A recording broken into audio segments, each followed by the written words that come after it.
യേശയ്യാ പ്രവാചകന്റെ ഗ്രന്ഥം ദൈവപിതാവിൻ്റെ സർവാധിപത്യത്തെയും അവിടുത്തെ പരിശുദ്ധിയെയും ഉദ്ഘോഷിക്കുന്ന ഒരു ഉത്കൃഷ്ട പ്രവചന സമാഹാരമാകുന്നു.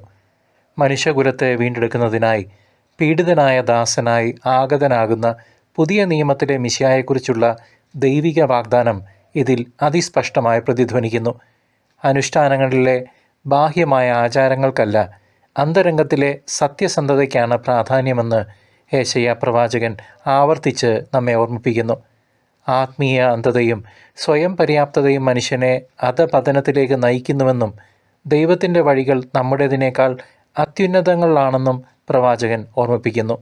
നീതി പുനഃസ്ഥാപിതമാകുന്ന ഒരു നവലോക സൃഷ്ടിയുടെ പ്രത്യാശ വിശ്വാസികളെ ദൈവത്തിലേക്ക് തിരിച്ചു വിളിക്കുമ്പോൾ കർത്താവിനെ പരിത്യജിക്കുന്നവർക്ക് മുന്നിൽ കണിശമായ താക്കീതും മുഴങ്ങുന്നു. വരാനിരിക്കുന്ന കാലത്തെ നേരിടുവാൻ ഹൃദയത്തിൽ നിന്നുള്ള യഥാർത്ഥ പശ്ചാത്താപമാണ് ദൈവം നമ്മിൽ നിന്ന് ആവശ്യപ്പെടുന്നത്. സഹോദരങ്ങളെ, ക്രിസ്തുവിൻ്റെ ആഗമനം ആസന്നമായിരിക്കുന്നു. നാം എല്ലാവരും ജാഗ്രതയോടെയും ഒരുക്കത്തോടെയും ഇരിക്കേണ്ട സമയമാണിത്. കർത്താവെ, ജീവൻ നൽകുന്ന അങ്ങയുടെ വചനങ്ങളിലൂടെ ഞങ്ങളെ ജ്ഞാനം നൽകി നിറയ്ക്കണമേ. ഇതാ ഞങ്ങൾ സന്നദ്ധരായിരിക്കുന്നു. യേശയ്യാ പ്രവാചകൻ്റെ പുസ്തകം അധ്യായം 2. ജെറുസലേം രക്ഷാകേന്ദ്രം. യൂദായെയും ജെറുസലേമിനെയും കുറിച്ച് ആമോസിൻ്റെ പുത്രനായ യേശയ്യായ്ക്കുണ്ടായ അരുളപ്പാട്. അവസാന നാളുകളിൽ കർത്താവിൻ്റെ ആലയം സ്ഥിതി ചെയ്യുന്ന പർവ്വതം എല്ലാ പർവ്വതങ്ങൾക്കും മുകളിൽ ഉയർന്നു നിൽക്കും. എല്ലാ ജനതകളും അതിലേക്കൊഴുകും. അനേകം ജനതകൾ പറയും, വരുവീൻ, നമുക്ക് കർത്താവിൻ്റെ ഗിരിയിലേക്ക്, യാക്കോബിൻ്റെ ദൈവത്തിൻ്റെ ഭവനത്തിലേക്ക് പോകാം. അവിടുന്ന് തൻ്റെ മാർഗങ്ങൾ നമ്മെ പഠിപ്പിക്കും. നാം ആ പാതകളിൽ ചരിക്കും. കർത്താവിൻ്റെ നിയമം സിയോനിൽ നിന്ന് പുറപ്പെടും, അവിടുത്തെ വചനം ജെറുസലേമിൽ നിന്നും. അവിടുന്ന് ജനതകളുടെ മധ്യത്തിൽ വിധികർത്താവായിരിക്കും. ജനപദങ്ങളുടെ തർക്കങ്ങൾ അവസാനിപ്പിക്കും.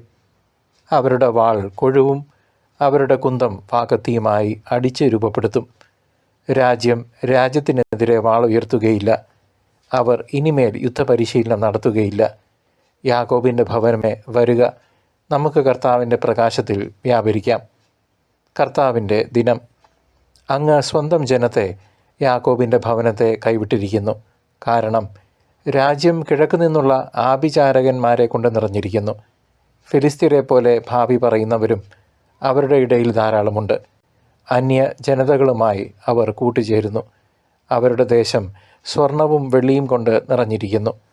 അവരുടെ നിക്ഷേപങ്ങൾക്ക് അളവില്ല. അവരുടെ ദേശം കുതിരകളെ കൊണ്ട് നിറഞ്ഞിരിക്കുന്നു.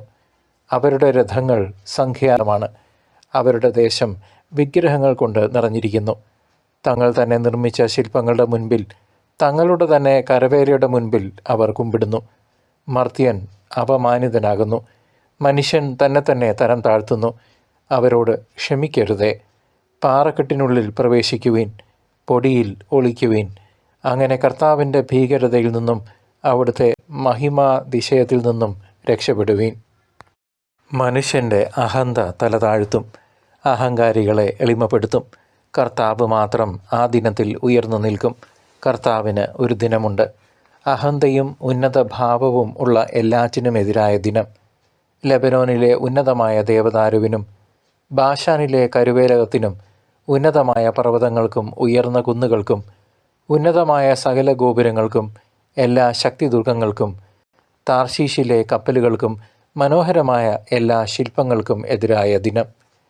മനുഷ്യൻ്റെ അഹങ്കാരത്തിന് അറുതി വരും. ഗർവിഷ്ഠൻ വിനീതനാക്കപ്പെടും. അന്ന് കർത്താവ് മാത്രം ഉയർന്നു നിൽക്കും. വിഗ്രഹങ്ങൾ നിശേഷം തകർക്കപ്പെടും.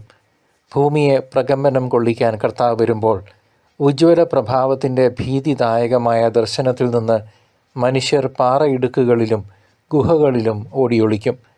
ആരാധിക്കാൻ വേണ്ടി സ്വർണവും വെള്ളിയും കൊണ്ട് നിർമ്മിച്ച വിഗ്രഹങ്ങളെ അന്ന് അവർ പെരിച്ചാഴിക്കും വാവലിനുമായി ഉപേക്ഷിക്കും. ഭൂമിയെ പ്രകമ്പനം കൊള്ളിക്കാൻ കർത്താവ് വരുമ്പോൾ അവിടുത്തെ ഉജ്ജ്വല പ്രഭാവത്തിൻ്റെ ഭീതിദായകമായ ദർശനത്തിൽ നിന്ന് പാറയിടുക്കുകളിലും ഉയർന്ന പാറകളിലും ഓടിയൊളിക്കാൻ വേണ്ടി തന്നെ. മനുഷ്യനിൽ ഇനി വിശ്വാസമർപ്പിക്കരുത്. അവൻ ഒരു ശ്വാസം മാത്രം. അവനെന്ത് വിലയുണ്ട്?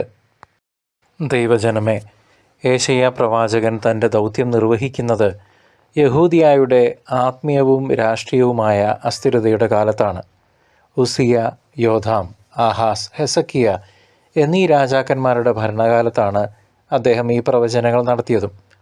അസീറിയൻ സാമ്രാജ്യത്തിൻ്റെ ഭീഷണി നിഴലിച്ചു നിൽക്കുന്ന ഒരു കാലമായിരുന്നു അത്. ഇസ്രായേൽ ജനത ദൈവത്തെ ഉപേക്ഷിച്ച് വിഗ്രഹാരാധനയിലേക്കും സാമൂഹിക അനീതിയിലേക്കും കൂപ്പുകുത്തിയ സാഹചര്യം ഇവിടെ തെളിഞ്ഞു കാണുന്നു. ബാഹ്യമായ സുരക്ഷിതത്വത്തിനായി അവർ അന്യരാജ്യങ്ങളെ ആശ്രയിച്ചുകൊണ്ടിരുന്നു. എന്നാൽ ദൈവം അവരെ തൻ്റെ ഉടമ്പടിയിലേക്ക് തിരികെ വിളിക്കുകയാണ് ചെയ്യുന്നത്. ഈ പ്രവചനം ചരിത്രപരമായ ഒരു വലിയ മാറ്റത്തിൻ്റെ മുന്നോടിയാണ്. സകല ജനതകൾക്കും പ്രകാശമാകേണ്ട ഒരു ജനതയുടെ വീഴ്ചയും ഉയർച്ചയും ഇതിലുണ്ട്. പ്രിയ സഹോദരങ്ങളെ, അന്ത്യ ദിനങ്ങളിൽ നാം ആയിരിക്കുന്ന ഈ കാലഘട്ടത്തിൽ കർത്താവിൻ്റെ ആലയം സ്ഥിതി ചെയ്യുന്ന പർവ്വതം എല്ലാ പർവ്വതങ്ങൾക്കും മീതെ ഉയർത്തപ്പെടുമെന്ന് യേശയ്യാ പ്രവചിക്കുന്നു. സകല ജനതകളും അവിടേക്ക് പ്രവാഹമായി ഒഴുകിയെത്തുമെന്ന് അദ്ദേഹം ദർശിക്കുന്നു. സിയോനിൽ നിന്ന് നിയമവും ജെറുസലേമിൽ നിന്ന് കർത്താവിൻ്റെ വചനവും പുറപ്പെടും എന്നതാണ് കാതൽ. ജനതകൾ തങ്ങളുടെ വാളുകളെ കൊഴുക്കളായും കുന്തങ്ങളെ അരിവാളുകളായും അടിച്ചു മാറ്റുന്ന സമാധാനത്തിൻ്റെ കാലം വരുന്നു എന്ന സൂചനയുണ്ട്. യുദ്ധം അഭ്യസിക്കാത്ത, ദൈവവചനം പഠിക്കുന്ന ഒരു നവയുഗമാണ് ഇവിടെ വിഭാവനം ചെയ്യപ്പെടുന്നത്. ഇത് കേവലം ഒരു ഭൗതികമായ സമാധാനമല്ല, മറിച്ച് ദൈവ കേന്ദ്രീകൃതമായ ഒരു ജീവിത രീതിയാണ്. സഭയാകുന്ന നവ ജെറുസലേമിനെ ഈ പ്രവചനം മുൻകൂട്ടി സൂചിപ്പിക്കുന്നു. ഈ ദിവ്യ ദർശനം ഇന്നും വിശ്വാസികളായ നാം ഓരോരുത്തർക്കും വലിയ പ്രത്യാശ നൽകുന്ന വാഗ്ദാനമാണ്. യേശയ്യായുടെ കാലത്ത് ഈ പ്രവചനം ഒരു വലിയ മുന്നറിയിപ്പായിട്ടാണ് അനുഭവപ്പെട്ടത്. ആഹാസ് രാജാവിൻ്റെയും ഹെസക്കിയായുടെയും കാലത്ത് ജനതകൾ ജെറുസലേമിനെ ചുറ്റിപ്പറ്റിയുള്ള രാഷ്ട്രീയ സമവാക്യങ്ങളിൽ ശ്രദ്ധാലുക്കളായിരുന്നു. അസീറിയൻ ആക്രമണത്തെ നേരിടുമ്പോൾ ജനം കർത്താവിൻ്റെ സംരക്ഷണത്തിന് പകരം സൈനിക ശക്തിയിൽ വിശ്വസിച്ചു. ബാബിലോണിയൻ പ്രവാസത്തിനു മുൻപുള്ള ഒരു കാലഘട്ടമായതിനാൽ ജനം ഈ വചനത്തെ വേണ്ടവിധം ഗൗനിച്ചുമില്ല. എന്നിരുന്നാലും ഹെസക്കിയ രാജാവിൻ്റെ കാലത്തുണ്ടായ ആത്മീയ ഉണർവ് ഈ പ്രവചനത്തിൻ്റെ ചില വശങ്ങൾ സാക്ഷാത്കരിച്ചു എന്ന് വേണം പറയാൻ. ദേവാലയം കേന്ദ്രീകരിച്ചുള്ള ആരാധനയ്ക്ക് പുതിയൊരു ഗാംഭീര്യം കൈവന്നത് ഈ കാലത്താണ്. ശിക്ഷാവിധിയിലൂടെ ജനത്തെ ശുദ്ധീകരിച്ച് തൻ്റെ ആലയത്തിലേക്ക് കൊണ്ടുവരാനുള്ള ദൈവഹിതം പ്രകടമായിരുന്നു. ഇത് പ്രവാസാനന്തരം യഹൂദർക്ക് ജെറുസലേമിലേക്ക് മടങ്ങി വരാൻ വലിയ ഒരു പ്രചോദനമായി മാറുകയും ചെയ്തു. യെശയ്യാ പ്രവാചകൻ അത്യന്തം ധീരനും ദൈവത്തോടുള്ള തീക്ഷ്ണമായ സ്നേഹമുള്ള ഒരു പ്രവാചകനായിരുന്നു. തൻ്റെ ചുറ്റുമുള്ള പാപ സാഹചര്യങ്ങളെക്കുറിച്ച് അദ്ദേഹത്തിന് വലിയ ദുഃഖവും ആത്മീയ രോഷവും ഉണ്ടായിരുന്നു. രാജാക്കന്മാരുടെ സന്നിധിയിൽ ദൈവഹിതം വെട്ടി തുറന്നു പറയാൻ അദ്ദേഹം തെല്ലും ഭയപ്പെട്ടില്ല. പ്രത്യാശയുടെ പ്രവാചകനെങ്കിലും ജനത്തിൻ്റെ അഹങ്കാരത്തെ അദ്ദേഹം നിശിതമായി വിമർശിക്കുന്നത് ഈ അധ്യായത്തിൽ 2-ാം അധ്യായത്തിൽ നാം കാണുന്നു.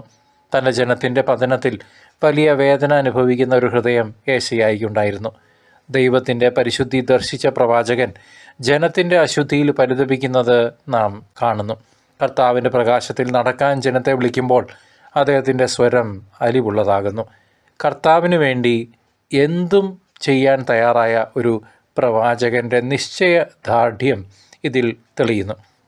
പ്രിയ സഹോദര സഹോദരി, മനുഷ്യൻ്റെ അഹങ്കാരമാണ് ദൈവത്തിൽ നിന്ന് അവനെ അകറ്റുന്നതെന്ന് ഈ 2-ാം അധ്യായം നമ്മെ പഠിപ്പിക്കുന്നു.